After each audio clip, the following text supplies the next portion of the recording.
ఎన్నికల్లో గెలవాలంటే ప్రజలను మెప్పించాలి, ప్రజలను ఒప్పించాలి, ప్రజల చేత ఓటేయించుకోవాలి. అలా కాకుండా ప్రజల్ని పోలింగ్ బూత్‌కి రానీయకుండా వాళ్ళందరిని తన్ని తరిమేసి, బూత్ క్యాప్చర్ చేసి గుద్దేసుకోవడం ఒకప్పుడు. అట్లాగే రీసైక్లింగ్ ఒకడి చేతనే 100 ఓట్లేయించడం. దొంగ ఓట్లు ఇట్లాంటియి నడిచేది ఒకనాడు. లేదు అక్కడ ఓడిపోతున్నామంటే ఆ బ్యాలెట్ బాక్స్‌లో ఇంకు పోయడమో, నీళ్లు పోసేసి మళ్ళీ రీపోలింగ్ జరిగేటట్టు చేసి అరాచకాలు చేయడం. ఇవన్నీ నాటి ప్రజాస్వామ్య విరుద్ధ కార్యకలాపాలు. దాన్ని కంట్రోల్ చేసుకొస్తూ ఈవీఎంలొచ్చినాయి. ఈవీఎంల మీద విషం ఎందుకు జమ్ముతున్నారు?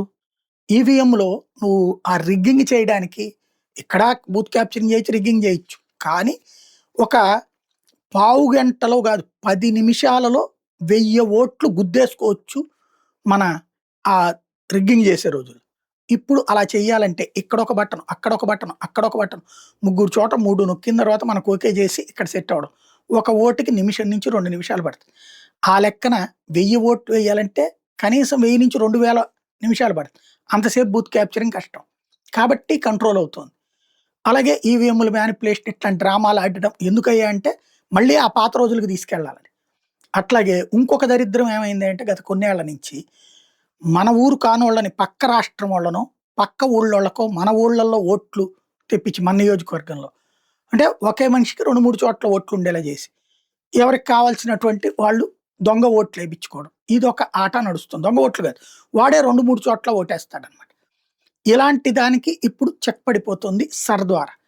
బెంగాల్‌లో అయితే బంగ్లాదేశీయులను తీసుకొచ్చి ఓట్లేపించుకుంటున్నారు, బర్మా వాళ్ళని తీసుకొచ్చి ఓట్లేపించుకుంటున్నారు అన్నది స్పష్టమైపోతుంది. తాజాగా చూస్తే దేశంలో ప్రవేశించిన బంగ్లాదేశీయులు నకిలీ పత్రాలతో ఏళ్లుగా హాయిగా గడిపి స్థానిక అధికారులు ఓటర్ జాబితా స్పెషల్ ఇంటెన్సివ్ రివిజన్ ఎస్ఐఆర్ చేపట్టడంతో అనధికారికంగా హకీంపూర్ పోస్టు మీదుగా తిరిగి బంగ్లాదేశ్ వెళ్ళిపోయే వాళ్ళ సంఖ్య క్రమంగా పెరుగుతోంది. సంచుల్లో లగేజీలతో, చిన్నారుల చేతుల్లో వాటర్ బాటిళ్లతో కుటుంబాలు బంగ్లా బాట పడుతున్నాయి. మమ్మల్ని మా ఇంటికి వెళ్ళనివ్వండి అంటూ వాళ్ళు జవాన్లను వేడుకుంటున్నారు. నవంబర్ 1 వారం నుంచి ఇదే పరిస్థితి కనిపిస్తోందని భద్రతా సిబ్బందితో పాటు స్థానికులు కూడా అంటున్నారు. ఎస్ఐఆర్ వల్ల అసాధారణ స్థాయిలో వ్యతిరేక వలసలు మొదలయ్యాయి.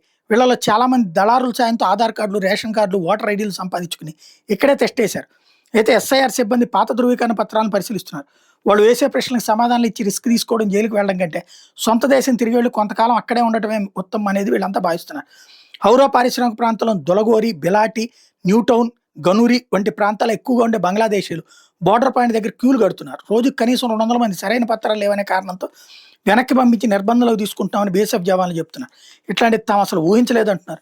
వెనక్కి వెళ్ళి వాళ్ళు చూపేట్టే పత్రాలను పరిశీలించడం తప్పనిసరి. వాటిని జిల్లాధికారులతో పాటు రాష్ట్ర పోలీసులు కూడా పంపించాల్సి ఉంటుంది. అందుకు 2-3 రోజులు సమయం తీసుకుంటుంది. దీంతో వాళ్ళంతా అక్కడే మకాం వేస్తున్నారని అధికారి చెప్పారు. వాళ్ళకి ఆహారం అందజేస్తున్నామని. అయితే బంగ్లాదేశ్లో రివర్స్ మైగ్రేషన్తో బెంగాల్ పోలీసులు సతమతమవుతున్నారు. సరైన పత్రాలు ఏమైనా కారణంతో నిర్వహించిన వాళ్ళని జైళ్లలో పెట్టేందుకు సరైన వస్తువులు, అందుకే వాళ్ళని వదిలేస్తున్నామని పోలీసులు చెప్తున్నారు. మెయిన్ ఏంటంటే ఎంత అనేది బయటపడిపోతుంది. ఇంకోవైపున దొంగచాటుగా వచ్చినోళ్ళు, దొంగచాటుగా వెళ్ళిపోతున్న వాళ్ళు కూడా ఎక్కువ ఉన్నారు.